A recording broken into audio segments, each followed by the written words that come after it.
Hello guys, this is Kailash और आज हम शुरू करने जा रहे हैं कक्षा 10 अध्याय 5 समांतर श्रेणी। तो सबसे पहले हम समझेंगे समांतर श्रेणी होता क्या है, समांतर श्रेणी में पदों की संख्या कैसे निकालते हैं, समांतर श्रेणी में सार्वंतर क्या होता है। एक एक करके अपन सारी चीजें समझते हैं, लेकिन सबसे पहले मैं आपको समांतर श्रेणी क्या होती है उसके बारे में एग्जाम्पल देके बताता हूं। सबसे पहला एक अनुक्रम लिख रखा है 2 4 6 8 10।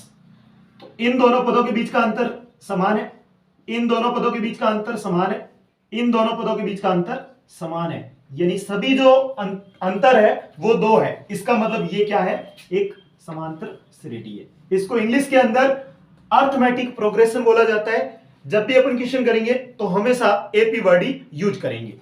चलो तो मैं आपको बता देता हूं कि समांतर श्रेणी में प्रथम पद क्या होता है, समांतर श्रेणी में सार्वंतर क्या होता है, समांतर श्रेणी के अंदर पदों की संख्या को कैसे निकालते हैं, सारी चीजें एक एक करके अपन क्लियर करेंगे। इसी के साथ 5.1 भी समझेंगे, 5.2 भी समझेंगे और 5.3 भी समझेंगे।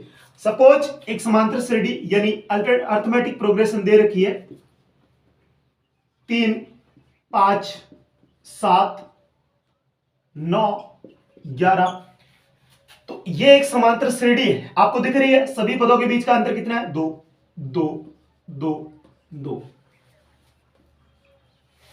तो पहले और दूसरे पद का अंतर समान है, तीसरे और दूसरे पद का अंतर भी समान है। तो इसके अंदर इसको बोला जाता है A1 यानी प्रथम पद, इसको बोला जाता है प्रथम पद। इसी तरह से इसको बोला जाता है द्वितीय पद। तो प्रथम पद को A1 लिखा जाता है, इसी हिसाब से द्वितीय पद को A2 लिखा जाता है, तृतीय पद को A3, चतुर्थ पद को A4 और पंच पद को A5। इसी तरह से ऐसे अगर समांतर श्रेणी चलती रहती है तो उसके लास्ट पद को बोला जाता है AN, इसको बोला जाता है अंतिम पद, अंतिम पद। तो इन जनरल अपन बात करें व्यापक तौर पर समांतर श्रेणी क्या हो सकती है वो मैं आपको बताता हूं। व्यापक तौर पर समांतर श्रेणी होगी A1 A2 A3 A4 और लास्ट जो पद होगा वो होगा AN।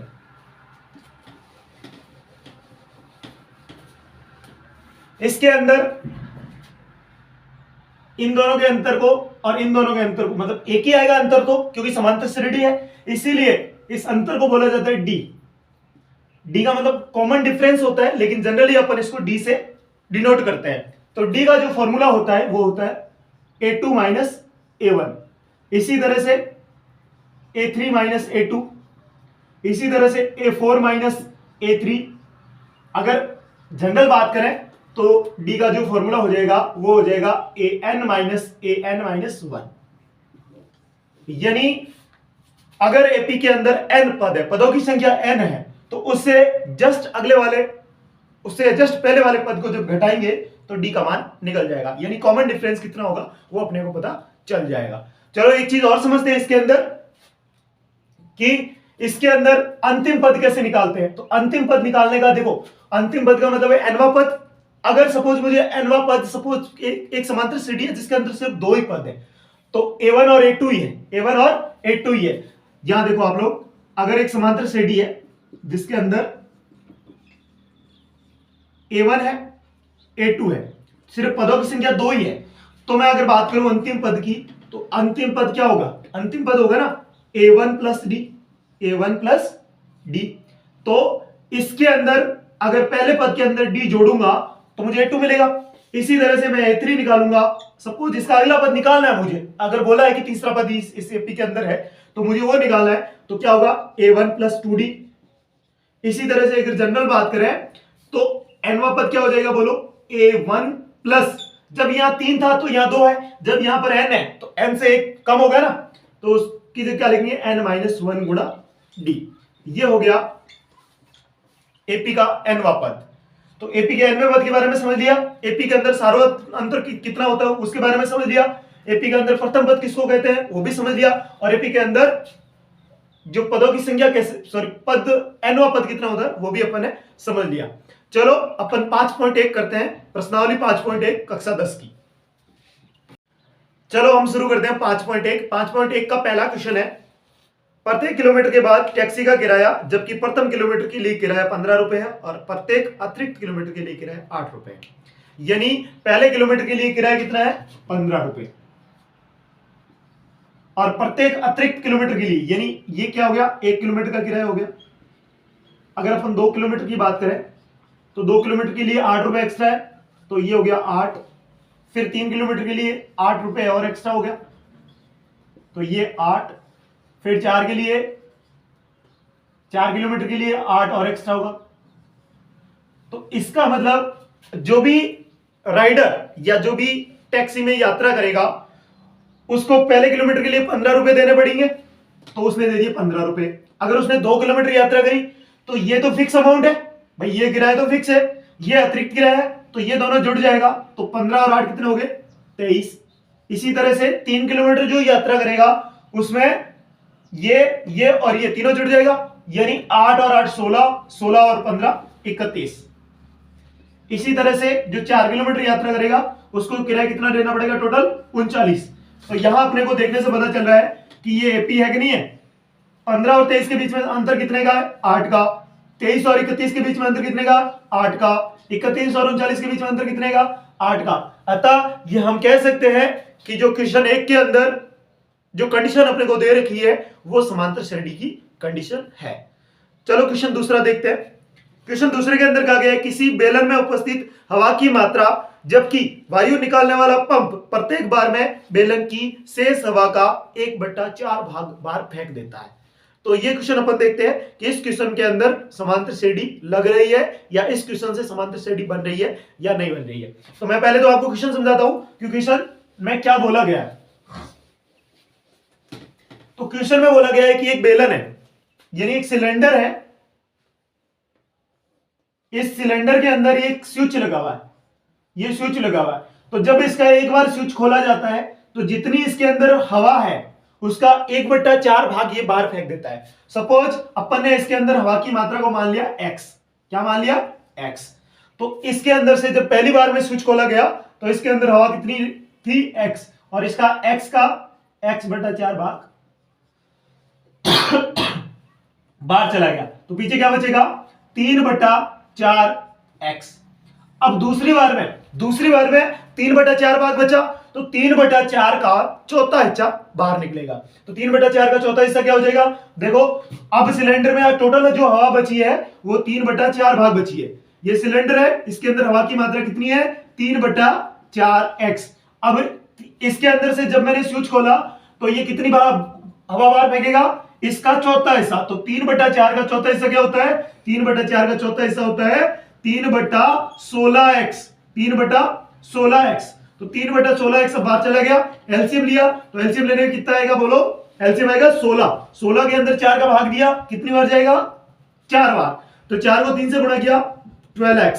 12x माइनस 3x, तो हवा कितनी बचेगी 9x/16। 9x/16। अपन कह सकते हैं कि एक एपी बन रही कि नहीं बन रही, तो सभी पदों के एपी के सभी पदों को अपन एक एक करके लिख देते हैं, फिर जांच कर लेते हैं कि द्वितीय पद माइनस प्रथम पद यानी a2 माइनस a1 बराबर में आ रहा है कि नहीं आ रहा, a3 माइनस a2 के। तो सबसे पहले मैं यहाँ पे एपी लिख देता हूं, सॉरी एपी नहीं लिखूंगा क्योंकि अभी तक अपने को जांच करनी है कि एपी है कि नहीं है। तो अनुक्रम लिख देता हूं। अनुक्रम क्या बना, पहला पद है x, दूसरा पद है 3/4x, तीसरा पद है यहां से, ये तीसरा पद है, तीसरा पद है 9/16x।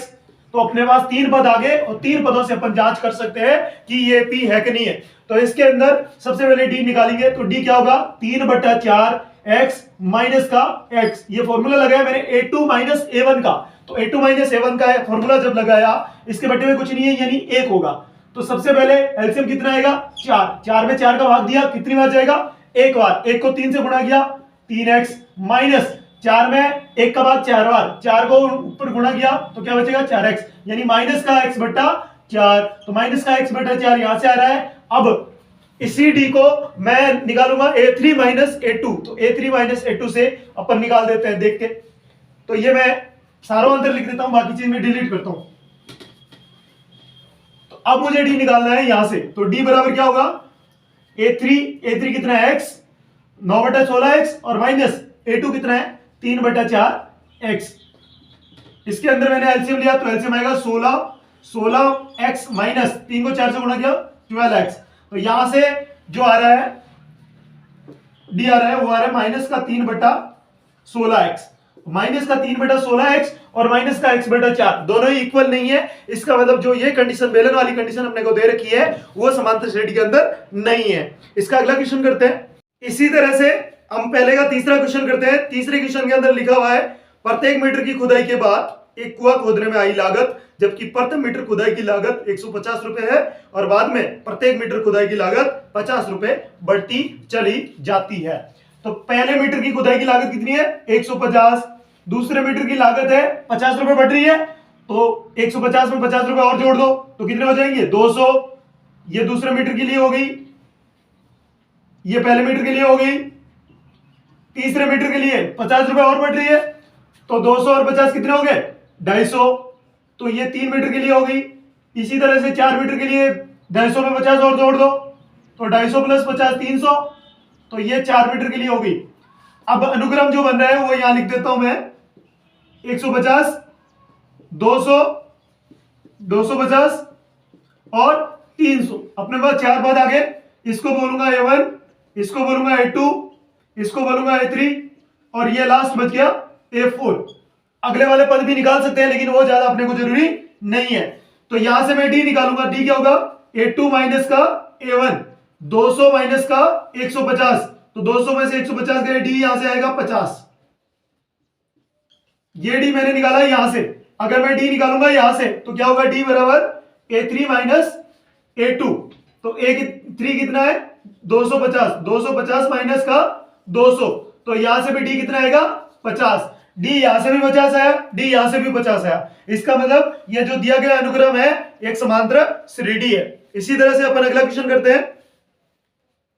पहले का चौथा, खाते में प्रत्येक वर्ष का मिश्र धन जबकि 10,000 की राशि 8% वार्षिक की दर से चक्रवर्ती ब्याज पर जमा की जाती है। चक्रवर्ती ब्याज का मतलब ब्याज का ब्याज। सबसे पहले अपन एक साल का निकालेंगे कि एक साल में कितनी राशि चक्रवर्ती ब्याज मिलने के बाद कितनी राशि बनी, और दूसरे साल का ब्याज का ब्याज, सॉरी एक पहले साल का तो कुछ लगेगा नहीं क्योंकि पहले साल के अंदर जितना मिश्र धन होगा वो मूलधन के बराबर ही होगा, ब्याज होगा वो एक्स्ट्रा होगा। तो सबसे पहले अपन क्या करते हैं कि 10,000 रुपए का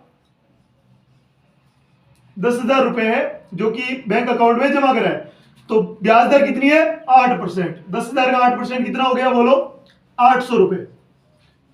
तो एक साल के बाद टोटल अमाउंट कितना हो जाएगा 10,000 और 800, तो यानी 10,800 हो गया। ये पहले साल का हो गया। इसी तरह से दूसरे साल चक्रवर्ती ब्याज जुड़ेगा तो यानी 10,800 का 8% कितना हो रहा है 10,800 का 8% हो रहा है 10,000 का तो हो गया 800 और 800 का हो गया 800 का 8% हो गया 64। तो टोटल ये 2 साल के बाद में 2 साल बाद टोटल अमाउंट कितना बन गया, ये बन गया 10,800 प्लस का 800 और प्लस का 64। तो जोड़ा तो कितना बना 10,800 और 10,800 सॉरी 800 11,600 और 11,1600, तो 11,664 रुपए बन गया। अब अनुक्रम लिखेंगे और अनुक्रम लिखने के बाद चेक करेंगे कि एपी के अंदर है या नहीं है। अनुक्रम लिख रहा हूं मैं इधर ऊपर में कि पहला पद है 10,000, दूसरा पद है 10,800, तीसरा पद है 11,664। तो इन दोनों के बीच का अंतर कितना दिख रहा है 800 है। इन दोनों के बीच का अंतर दिख रहा है कितना है 864 है। तो 864 और 800 इक्वल नहीं है, इसका मतलब हम कहेंगे कि यह समांतर श्रेणी नहीं है। अब हम शुरू करेंगे पांचवें का दूसरा क्वेश्चन। पांचवें के दूसरे क्वेश्चन के अंदर अपने कहा गया है कि दी हुई एपी के प्रथम 4 पद लिखिए जबकि प्रथम पद और सार्वंतर अपने को दिए हुए। इसका ये A1 क्या है प्रथम पद है और ये क्या है सार्वंतर है। इसका मतलब अपने को क्या लिखना है, अपने को एक ऐसी एपी लिखनी है जिसके अंदर प्रथम पद, द्वितीय पद, तृतीय पद और चतुर्थ पद होना चाहिए। तो प्रथम पद का मान दिया हुआ है तो अपन सीधा लिखेंगे द्वितीय पद होता है A2 बराबर A1 प्लस डी। A1 10 है और डी का मान कितना है 10, तो A2 कितना आ गया 10 प्लस 10 20। इसी तरह से A3 निकालेंगे, तो A3 क्या होगा, A3 का फॉर्मूला बोलो, A3 का फॉर्मूला होता है A2 plus D. A2 plus D 20 plus D कितना है 10, तो 20 प्लस 10 कितने हो गए 30, ये A3 आ गया। इसी तरह से मैं निकालूंगा A4 बराबर A1 प्लस 3D, तो A1 कितना है 10 प्लस 3 गुणा डी का मान कितना है, डी का मान है 10, तो 3 गुणा 10 कितने हो गए 30, 30 प्लस 10 कितने हो गए 40, तो A4 का मान कितना आ गया 40। A4 आ गया, अपने पास A2 आ गया, अपने पास A3 आ गया, तो 4 पद हो गए। तो लास्ट अपन कह सकते हैं कि अतः जो अनुक्रम होगा वो क्या होगा A1 A2 A3 A4, और ये समांतर श्रेणी है, यानी 10 20 30 और 40। इसी तरह से दूसरा क्वेश्चन यहां लिखा हुआ है, उसको मैं आपको सॉल्व करके बताता हूं।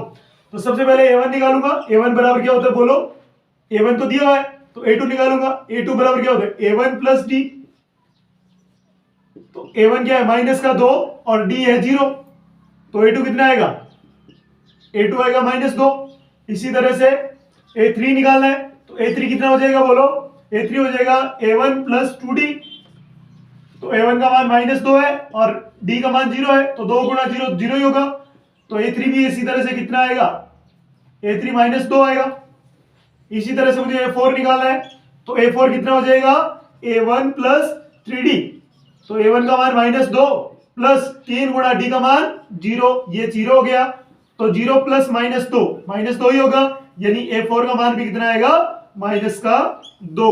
अतः जो AP होगी वो क्या होगी, AP A1 A2 A3 और A4, यानी -2 -2 -2 और -2।